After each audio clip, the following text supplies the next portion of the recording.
Yeah. Okay. Yeah, I was saying really here about this heavy important question here in this novel. I'm talking about the nature of the crime and the nature of punishment. Really, there are so many implications and meanings of this and sides or facets of this crime and punishment. I say physical, which was really strongly clear through the killing and the punishment by sending to prison, and the suffering that he went through being in solitary prison in Siberia, which is very much, especially after falling in love with Sonia, especially after he really wanted to marry her. But of course, she said, first you have to finish your prison sentence, and so on. So to him was a real punishment for 15 years. And he, in many ways, he went through a lot of regrets. And finally, of course, as if to say, he was corrected to become maybe a better man after that. And of course, I'm saying the nature of this, is moral or psychological or, spiritual. Yes, he had absolutely so many difficult psychological questions. He couldn't sleep. He went through so many torture, and especially even immediately the first day of killing, Alyona, he started to really becoming absolutely delirious all the time, always edgy, always, especially he went to the police, for example, the second day, because he thought, he was terrified. He thought that they knew about the crime. But of course, it was not because of the crime, because somebody or his landlady was asking for the rent, and he fainted there. He fainted, literally fainted, and dropped nearly like dead in the middle of the court, feeling that they knew about the crime.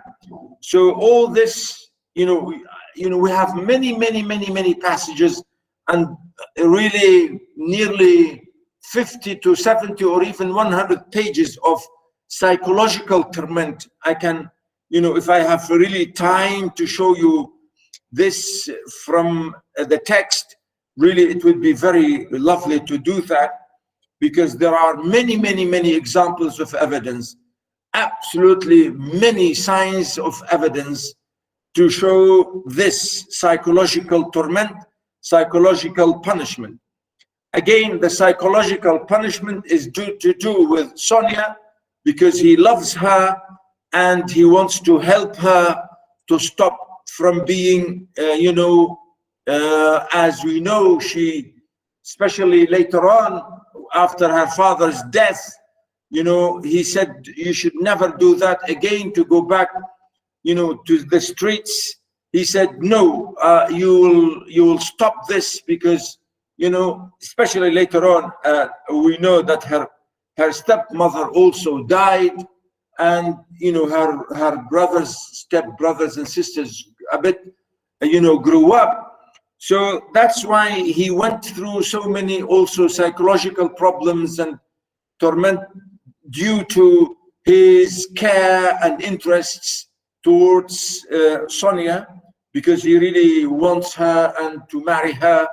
And she helped him a lot, and she was the one who switched his mind, who really made him go to the police and say, I did the crime. Because only her, she was the only one who made him confess. The question of confession, again, is to do, again, this is part of the psychological punishment, the question of confession, because he was always challenging the police, saying he will not confess and they will not catch him, because there are no signs, there are no clues for the crime. All the time he was challenging them. He said, he always, in fact, at some point he was nearly, telling them that I was I am the criminal, but they can't tell. So in many ways, we see him.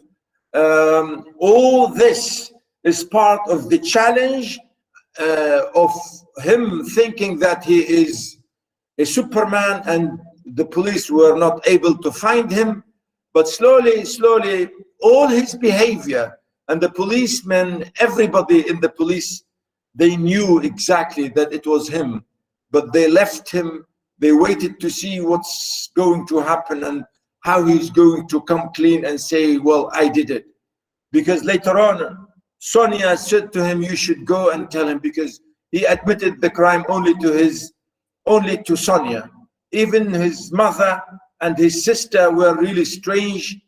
In a way, they were surprised and they were really angry the way he was behaving, and he was, in a way, mad at them in many ways, and especially when he met Lugin, he nearly wanted to hit him, and so on. So there are a lot of examples, many examples of psychological punishment. So yes, you can say that this novel is hugely, as I said to you last time, is absolutely hugely psychological novel, because the whole crime was originally it was in his mind. Therefore it lived in his mind for a long time, well, quite some time before doing it, before killing the woman and her sister. And then it was some kind of torture, and later on, as we see, of course, till the end, after finishing even his 15 years imprisonment. So really the idea, I'm saying here briefly, you have to read the novel in this way to say that there are a lot, many great examples and narratives to support this question of psychological punishment, which was heavier and stronger and really starker than any other punishment. And I think that was really very strongly done by Dostoevsky. Absolutely strongly done by Dostoevsky, which I think that's why I told you this is a novel which really heavily influenced even the father of psychoanalysis, Freud, because Sonia and Raskolnikov, both of them were working like therapists. Sonia acted like a doctor therapist, healing him, trying to heal him, meaning Raskolnikov, to cure him, to make him accept and go to the police and tell that I did it, and to accept the reality that he did it. He should come clean and say, I did it, and so on. And, because of this processing, that's why I'm saying she was to him, she was to us like the healer. She was like the therapist, like the doctor therapist who's doing all this practice to cure him from his terrible psychological, ugly, supernatural, if you like, Superman, arrogance, which to say to him, well, there are no supermen. You are wrong. You are wrong to say. You are wrong to go back and say, you have the right to correct society. No, nobody has the right to do that. And he learned it step by step through Sonia. And you can be really surprised, say, Sonia, the young lady, this little girl who taught him all this? Yes, because Sonia was such a great, patient, loving creature. She really was an amazing, loving, absolutely loving,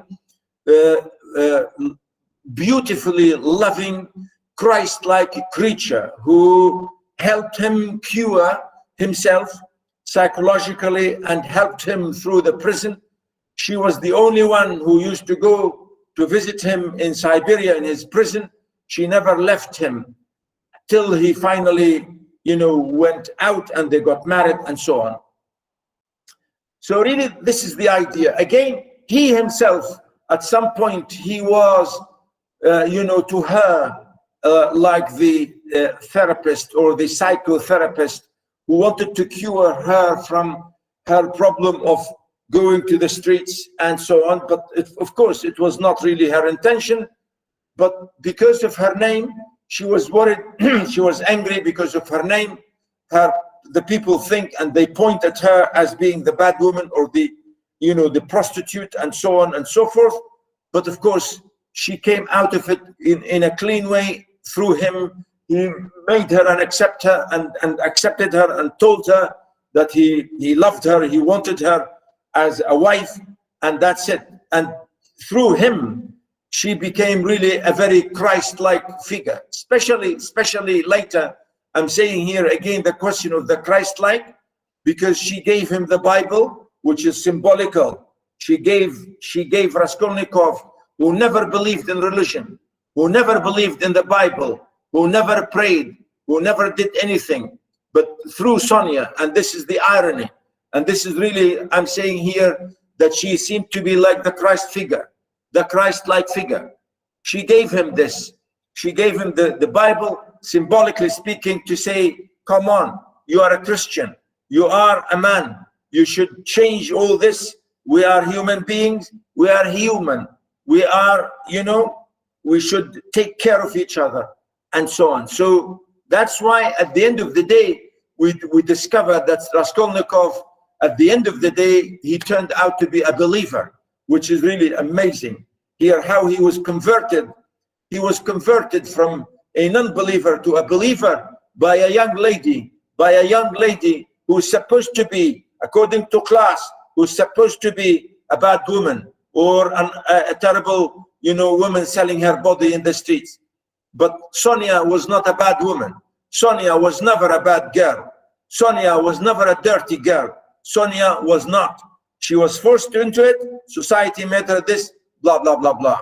So this idea really is always emphasized here, to see this amazing relationship, how effective Sonia was to him and over him, and she drastically and dramatically changed him into a better man, a good man, in the same way, to some extent, in the same way, he was the one who rescued her, who saved her from this. And that's why, you know, both of them acted like the savior kind of figure, you know, the savior kind of figure to, you know, come back into normality, you know, and so on. Really, these are all these heavy questions that I want you really to focus on throughout this.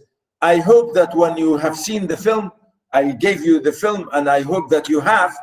If you have not, this is really a bad mistake. You should see the film, because it's really important and influential to understand these things graphically and dramatically, and really it will be very you know, useful. But of course, the most effective thing is really to read the text.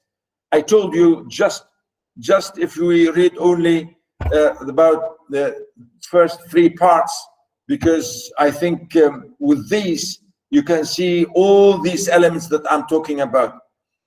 I'm saying again, especially, you know, how much he spent time and time and time to explain and to prove to the police that there is a perfect crime, there is a perfect criminal. And, you know, he was wrong. He was always saying, and he was wrong, to say that the writer is saying there is no perfect crime. There is no perfect crime and no perfect criminal. You will be caught. You will be caught. No matter today, tomorrow, after a year, but you will be caught. And really, this is the idea here, that there is always a way, or even ways. There are always ways through which you are going to be found out and punished. And really, that's the whole thing here. If you like, briefly, the main ideas that I'm thinking of just now this morning. I don't know, maybe we can have so many other you know, points. If you want, we can discuss them together. Now, last time I, yeah, where were we?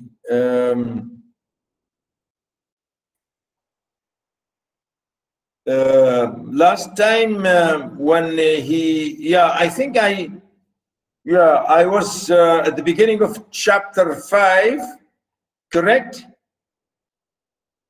Hello, girls? Yes, doctor. Yeah. Okay, so here, let me share with you so you can see where I'm highlighting things. Yeah, okay.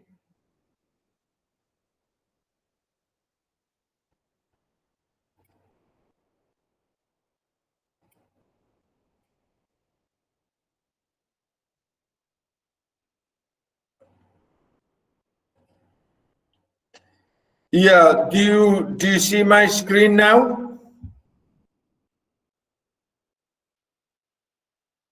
Yes, doctor. Yes, doctor. Very good, very good.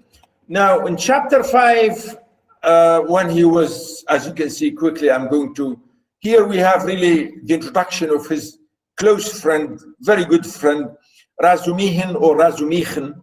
In some editions, they say Razumichen. And he was a very good friend of him. He was the only good friend.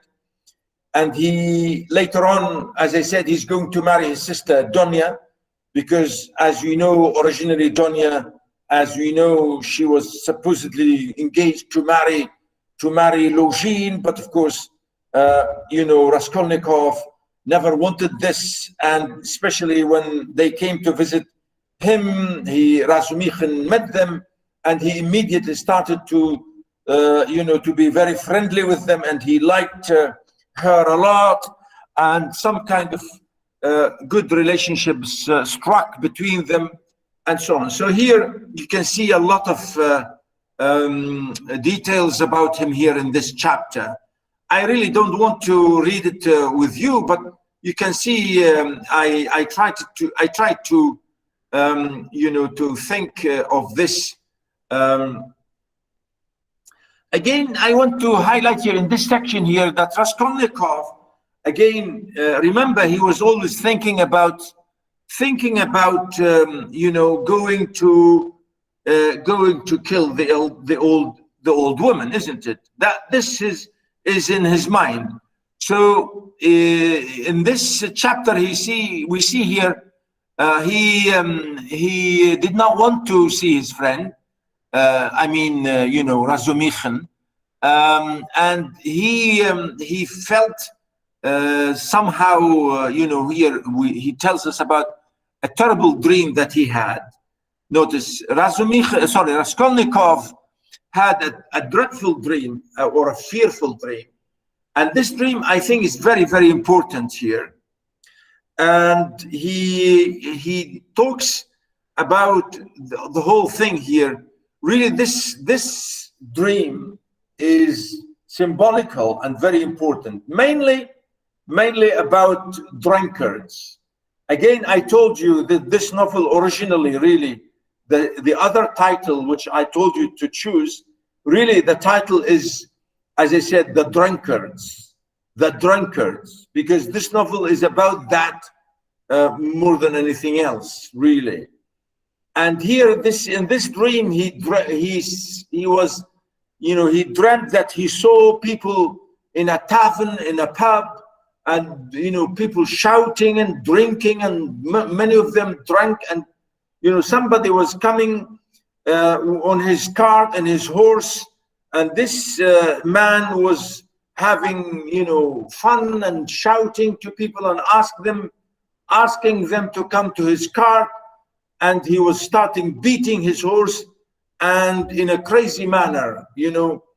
And here you can see this, the way he treated this guy, this character here. You can see his name here. His name, as you can see, his name is Mikolka. Notice here, Mikolka is this, you know, man who owns this horse and the cart, or like a carriage, really, it's Korea called it a cart. And he is showing off with his horse that he's able to carry so many people in the cart. And they say to him, come on, we have a lot, you know, there are a lot of people. You can't take all of us in the cart, you know, because there's no, if you like, no enough space. But you see, Mikolka was so terrible, that crazy about showing off about his horse and about his cart and his horse being strong and so on. And remember, this was all in his dream. Raskolnikov was dreaming this in a dream. And Mikolka got all these people into his cart, and he started beating his horse, saying that the horse will gallop. Notice he said, she will gallop. Notice, she will gallop. She has not had a gallop in her life for the last 10 years. And, you know, here from Mikolka's situation, again, as you can see, partly to do with drunkards, partly to do with arrogance, partly to do with violence, partly to do with poverty and sickness, and the way people are sick and crazy about enjoying wretchedly enjoying killing this animal, which is unbelievable. Unbelievable. Mikolka and all these men started beating this horse, thinking that this horse is going to gallop. And how can a horse can gallop and run when it is carrying hundreds? I don't know how many men, really. I can't say hundreds, but, you know, supposed to be a lot of men sitting, you know, got into the cart. How can the horse run and gallop? It is impossible. Impossible. And here you can see, but far from galloping, could scarcely move forward. She struggled with her legs, gasping and shrinking from the blows of the 3 whips which were showered upon her like hail. The laughter in the cart and in the crowd was redoubled, but Mikolka flew into a rage and furiously thrashed the mare as though he supposed she really could gallop. You know, this is crazy, crazy.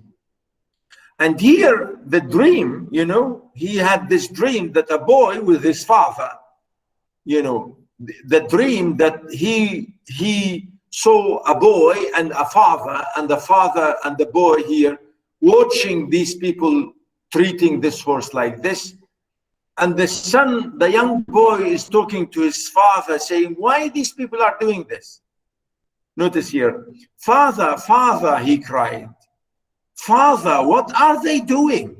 Father, they are beating the poor horse. And the father, come along, said his father. They are drunken and foolish.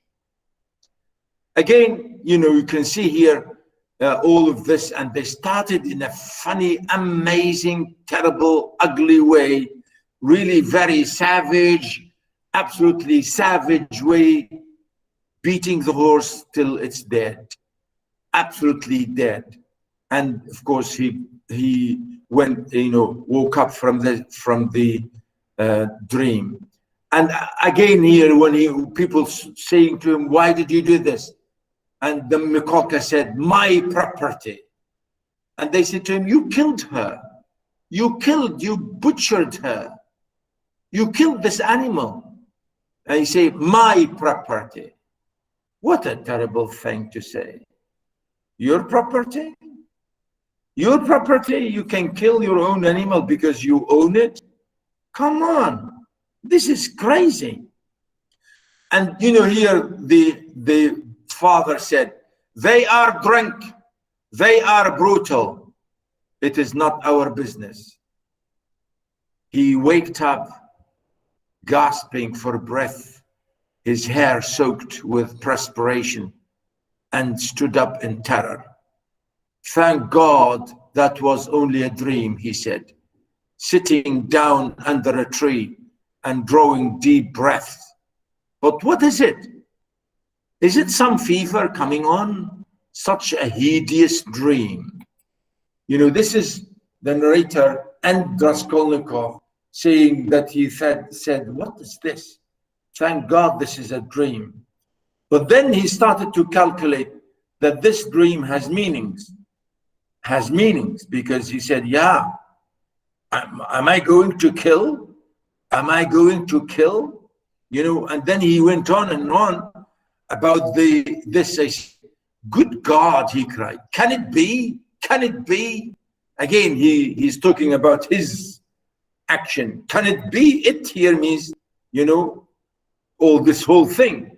Is this related to my killing? That I shall really take an axe, that I shall strike her on the head, split her skull open, that I shall tread in the sticky warm blood, break the lock, steal and tremble, hide all spattered in the blood with the axe. Good God, can it be? He was shaking like a leaf as he said this. So remember, this dream again is part of the hallucination, part of the psychological torment, part of the psychological punishment. He is still, and funny enough, he's being punished even before doing the crime. And this is again really amazing to say, you know, it's you know, something you are punished before even committing the deed. And that's why he's saying here about the experiment. He said, well, yesterday I went there. Yesterday I went there, you know. And again, he said, am I going to do it? Again, he said, could I do it? And then he always said, I couldn't do it. Notice, no, I couldn't do it. I couldn't do it. You know, notice how many times, as I said, how many times, you know, the question again of hesitation. And this is to do with his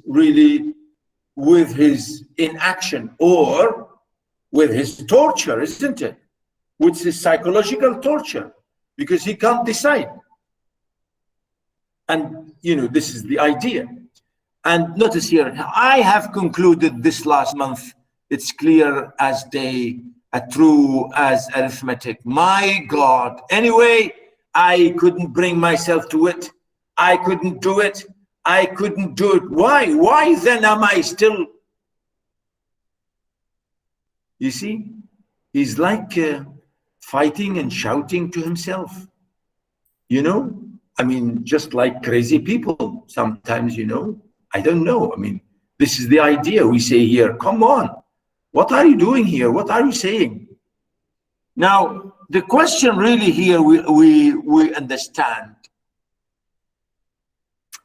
is, you know, he is absolutely overwhelmed, completely overwhelmed and overridden by the idea that he wants to kill her. This overriding point really, you know, controls his life. And that's why he couldn't help it. In a way, he went through. And there are so many, for example, signs, so many sides, so many indications, so many signs of evidence saying, or coincidences, if you like, coincidences, which led to say, yeah, he's going to do it. And I think here in this, he shows us when he met Lizaveta in the street which is called the Haymarket.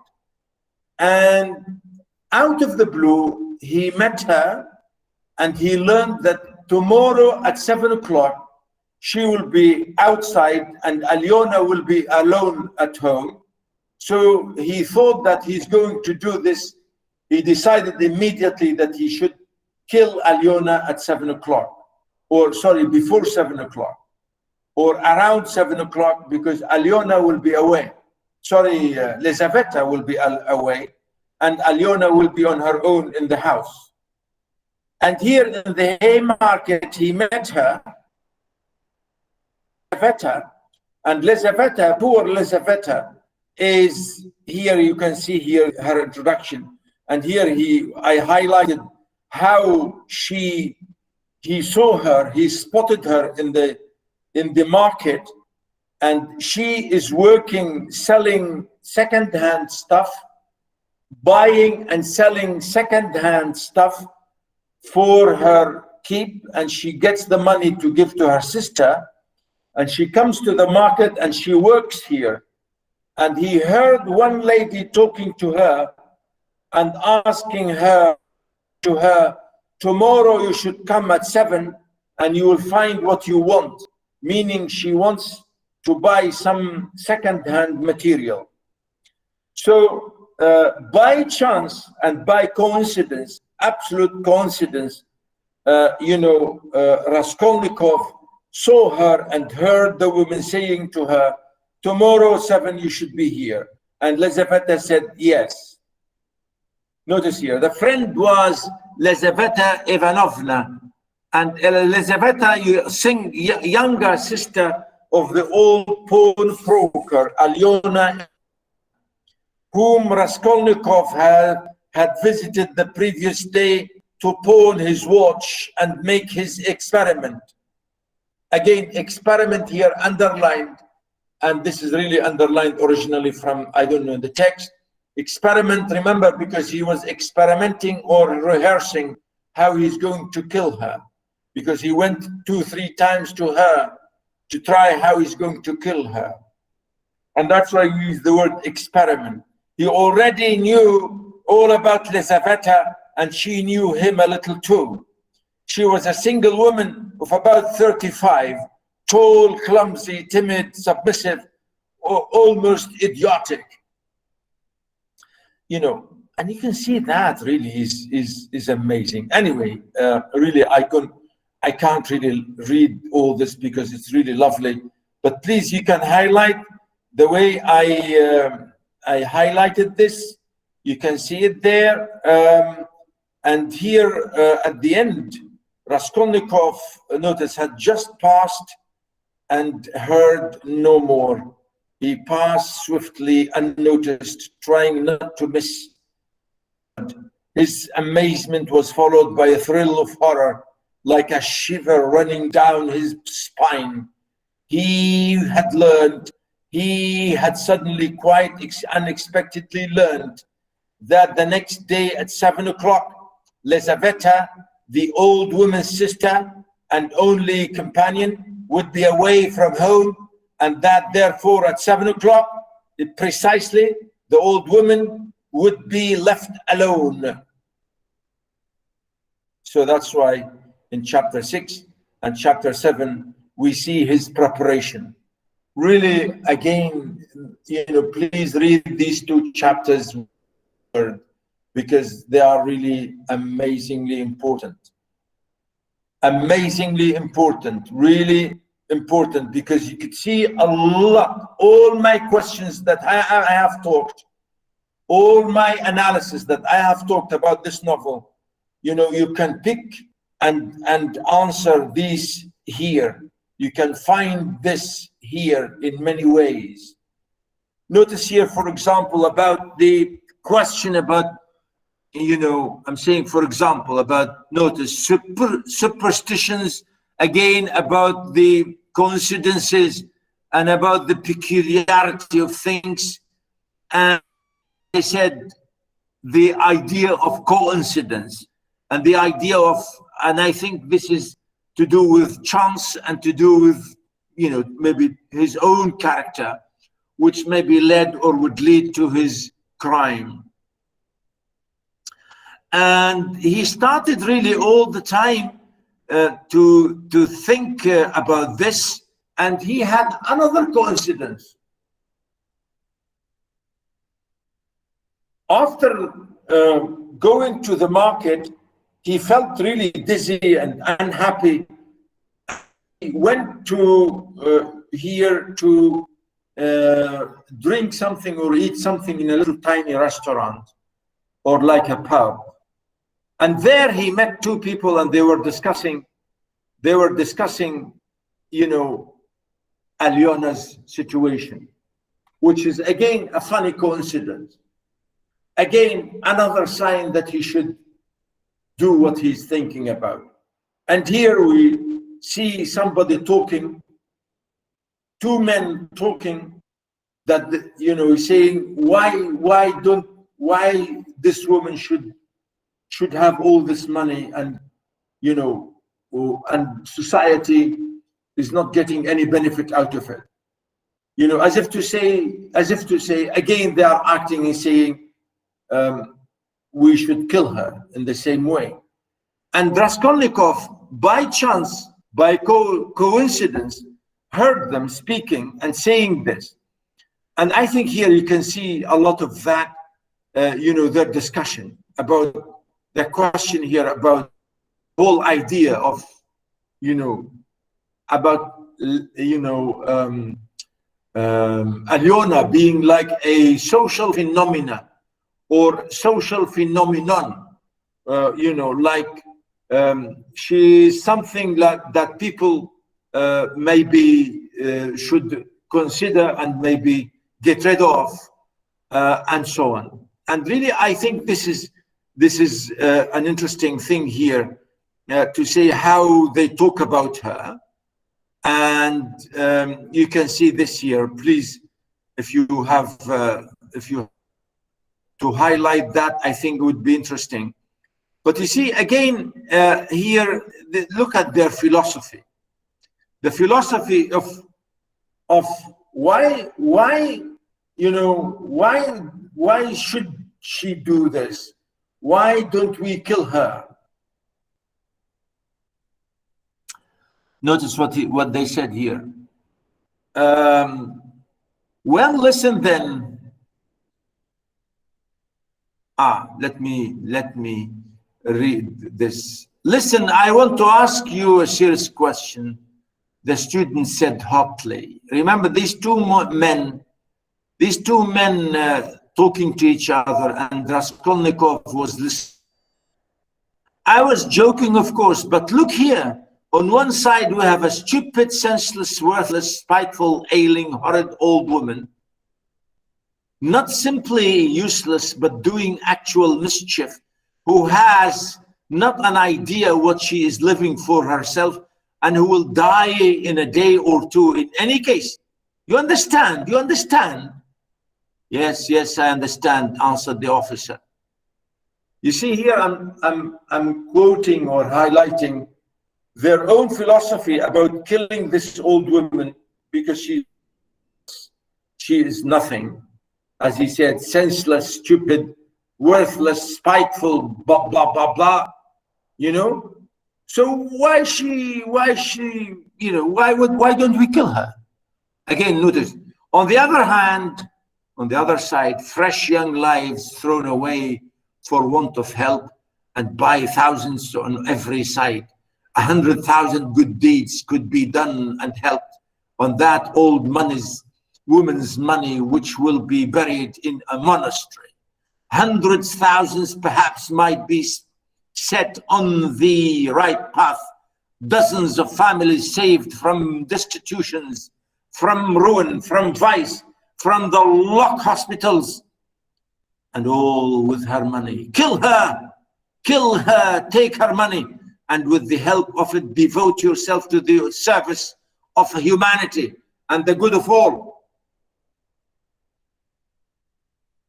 Wallahi, really. And take her money and give to humanity. Oh, really? What do you think? Would not one tiny crime be wiped out by thousands of good deeds?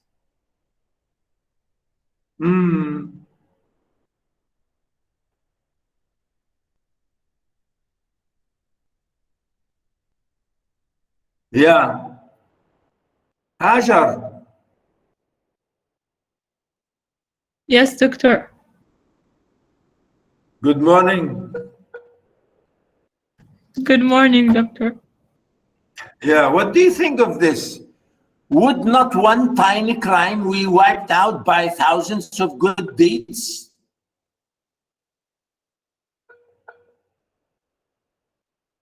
Do you see the equation here? One little crime will be cleaned through many good deeds. One life, for one life, thousands would be saved for corruption and decay. One death and 100 lives in exchange. It is simple arithmetic. Yeah, he said it's simple calculation. One die will save 1,000. Doctor, Do you here think he's this is- justifying. He's justifying. Sorry? And he's justifying. I know, but what And do you he think? said he thinks like he's the hero, and he needs to save like people from poverty. So in killing one person, he will save thousands of peoples. Yeah, but who gave him the right to do that? His psychology, his psychological mind. Yeah, remember, this is said by another two people saying this. And he said, yeah, then, yeah, I think I can do that. I will save thousands of people's lives through killing her. You see, this is it. Really, the book is saying, no, you have no right to kill anyone for saving, you know, as if to say, would not one tiny crime. يعني هيك جريمة صغيرة، جريمة صغيرة، يعني الله غفور رحيم, and you know, wiped out, يعني come on. جريمة صغيرة تمحى بالآلاف من Doctor, come on. Yeah? Yes? can we consider it like an irony? Of course. Why do you think I'm reading it like this? Of course it's an irony. Absolutely wrong. Yeah, of course.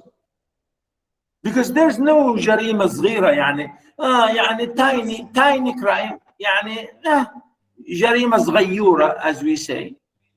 And then notice, wiped out, تمسح by thousands of good deeds, أعمال, آلاف من الأعمال الحسنة.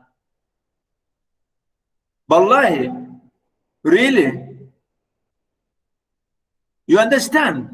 Really, it is very ironical. Of course it's ironical. And he goes on, notice, look what he said. Look what he said. Besides, what value has the life of that sickly, stupid, ill-natured woman in the balance of existence? What value? She's nothing, this terrible, sickly woman. She has nothing, no place in human. Notice, no balance of existence. No more than the life of a louse. حسبي الله عليك.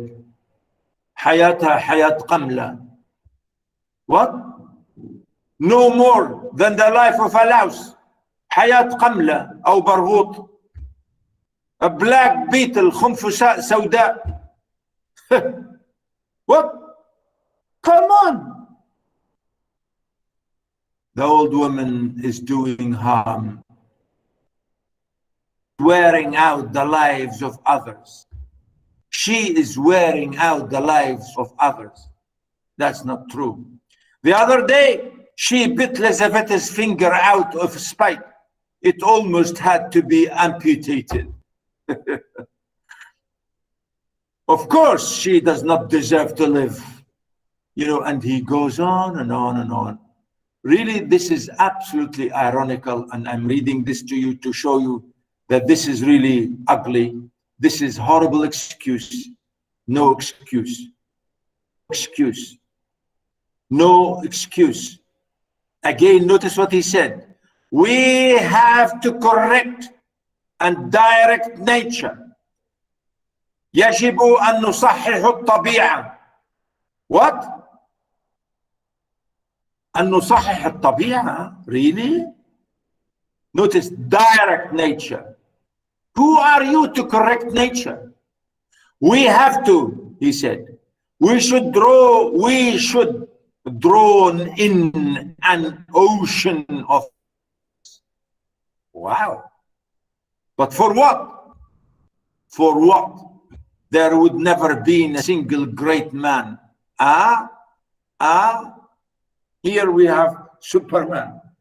How can you correct nature? You need Superman. The whole thing is funny and ironical, absolutely ironical. The novel is saying, no, there are no Supermen. Look at Raskolnikov, he thought, but he was not. He was weaker than the lash, as we see up there. He was weaker than this black beetle. Yeah, really. And because the novel at the end, that's the proof at the end, of course, what happened. After that, he went again, he went home, and he had Nastasia, the young lady, brought him something to eat, and he was terrified. He was always again in agitation. Again, he just then woke up and he thought this is the time to go and kill her. And here in this chapter, we see in a lot of details here, I'm showing you here, the way he prepared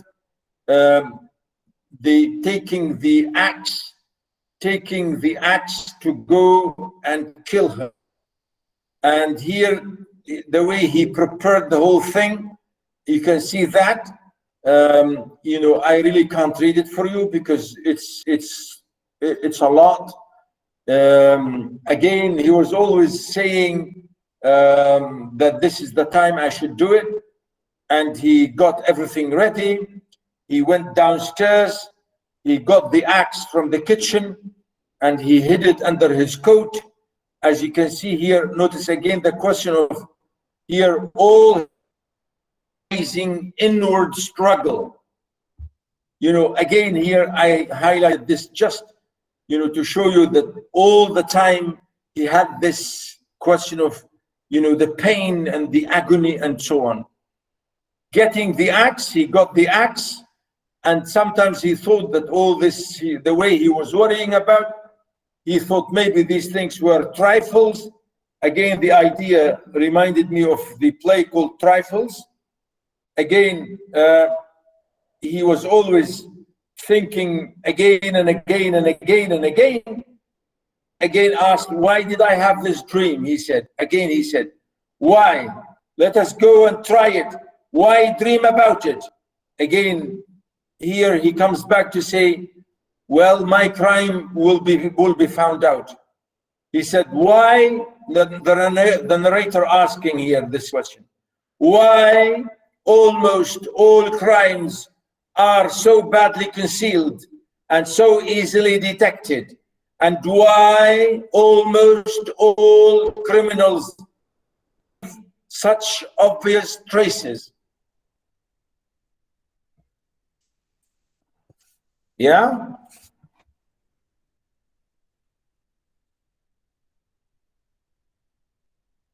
If I ask you, yeah, Amani, are you here? Amani? Yes, doctor, I am here. How are you? I'm fine. Okay. Yeah, what do you think?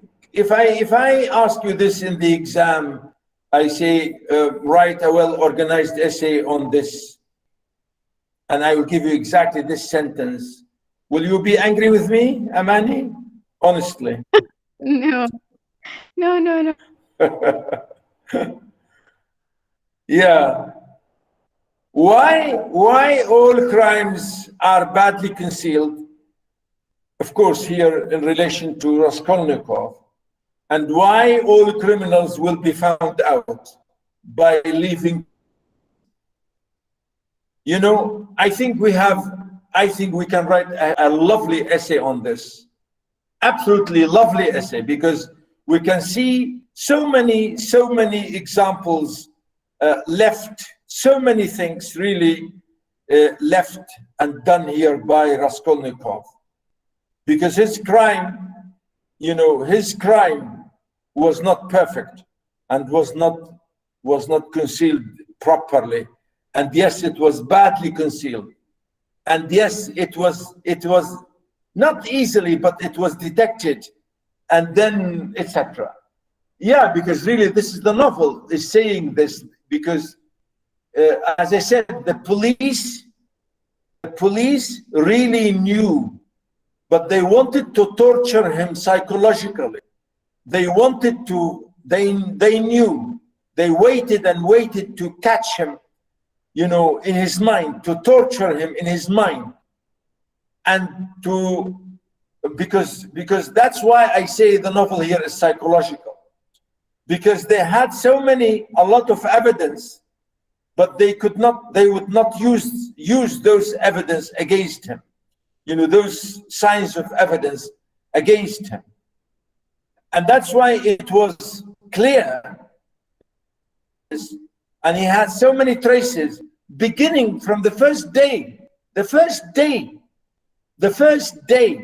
even when the door was locked and the door was open, and the way he went down, and the way he hid himself in the empty flat, and the blood, and the hatch or the axe, and you know, and going to the police and fainting in the police, and blah blah blah blah, and the way he spoke to the police later on, and the way he speaks about things, they knew him, but they waited. It's like, really like the telltale heart, the punishment in his mind, till finally he said, okay, I know, I must say it. So yes, there are no, yes, almost all criminals will be found. Doctor, Yeah? the police had no like valid evidence against I know. him. Yes. Yeah, I'm saying they were suspicious of so many things, not valid, meaning not 100%. But you see, all these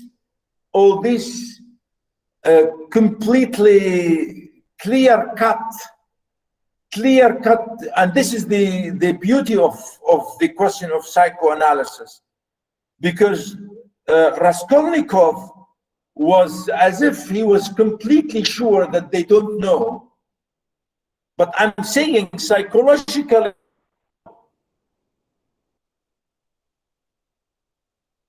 you see, and I think this is the idea I'm saying here. That's why, of course, they couldn't face him by, yes, concrete evidence. Yes, they don't have concrete evidence. Yeah, that's true. So really, this is interesting here. You know, I really don't have time to do all. Even Yeah? even at the end of the novel, the detective, the one responsible for the crime, I don't remember his name, but like faced Raskolnikov and like narrate the whole, like the flow of the crime, and it was all correct, but he had no like a valid evidence, and this like contributed to the psychological torment Raskolnikov. Exactly. The head police, I think his name Porfiry, and he yeah, absolutely, I agree with you totally. Yeah, the idea is as I said, really the writer, I mean, we said this is because he did this to highlight the question of really of psychoanalysis and psychology. So here, he got this everything ready, and he went at the end here in this chapter. You can see again words to do with hesitation and the question of really irritation or trust. Again, notice here the way he knocked at the door and the way he went in, and in the next chapter how he started speaking to her and how he killed her. All this really is an amazing chapter. Please read all this. I'm not going to read it here with you because really it's a long chapter, but it's very dramatic. Really very dramatic the way he did this. Here I highlighted all that. Notice here the old woman was as always bareheaded, her thin light hair streaked with gray, sickly, smeared with grease, was plaited in a rat tail and fastened by a broken horn cone which stood out. It's really amazing description by the narrator. Again, this is really lovely, funny description, really. I've never heard, this like plaited in a rat's tail. It's funny description, really. The way he killed her, and, I think this is terrible, really. It's very effective and very terrible, the way he did it. Again, notice here the idea, he started to faint, nearly fainted. Again, notice here the blankness, the dreaminess, and he nearly forgot himself, and he nearly, again, you see all this, how he, the axe, and how he cleaned everything, and how he wanted to go, everything absolutely dramatic, the way he arranged everything, and the way he went out of this room, and the way people, nearly 2 men came and knocking at the door because he was nearly found out, but he locked the door inside and he didn't open. Anyway, the whole thing really is lovely to read on your own. Please, as I say, read all that here, and I think here we can see the discussion of these 2 men at the door, saying that she should be in, and he was still inside. Again, notice here his mentality. I say he's always in a delirium, and this is the word I used always the time, deliria and delirium. Always he's being in this absolutely psychological problem, and so on. Really, well, as I say, every single line here is lovely to read and to think about, and ran away. And this is the end of this chapter, and this part 1. Now, I think that's it. I can't really read the rest. I can't, but as I said, let me see.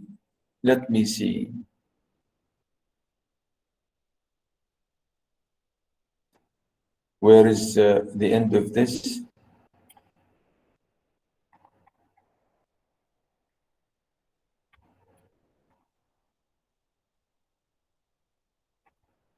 Because really there are so many other things, lovely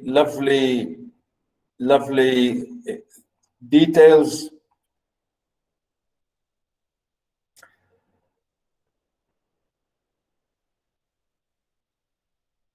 I'm just trying to find where is part.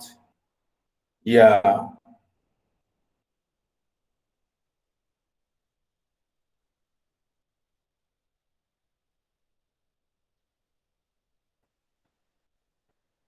Yeah, maybe I will be friendlier to you, and I will say enough part 1 and part 2 till page 111 or 112. Okay? Only part 1 and part 2 till page 112.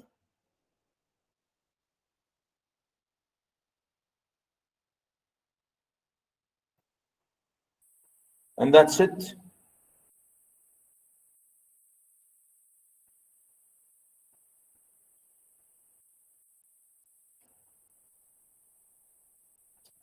Right.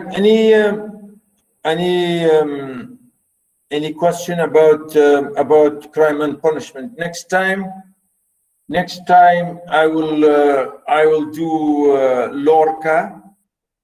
Of course, next week Wednesday is a holiday, so we'll have only one meeting, and the exam will be, our next exam will be on week 12. We said we will do it on Wednesday. Week 12, Wednesday. Somebody said, Doctor, could you please send us the highlighted version of the novel? Okay, actually, no problem. Yeah, okay, I will do that. But I did not really highlight all of it because I highlighted the original text on paper. Maybe I will do some of this and I will send you that maybe next week or after the break, after the break. Okay, I'll do that. Right, any question?